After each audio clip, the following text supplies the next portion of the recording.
அறுவை சிகிச்சையின் தந்தை அல் காசிம் இப்னு அப்பாஸை 10ஆம் நூற்றாண்டு பதிவில் வைத்திருக்கிறது.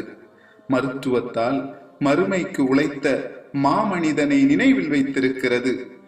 ஒரே ஆயுளில் கலை களஞ்சியம் எழுதிய கரங்களை முத்தமிட்டு வைத்திருக்கிறது.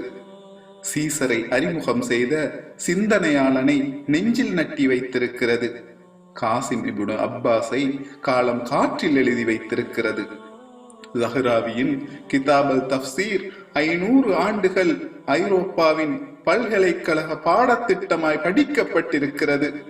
சத்திர சிகிச்சையில் சதைகளை கீறும் 200 கருவிகளை இஸ்லாம் தந்திருக்கிறது.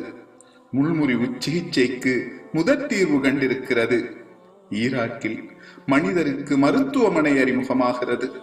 வாப்பா, நீங்கள் சொல்லித்தராத கதை நானே நடந்து வாசித்த கதை. 11ஆம்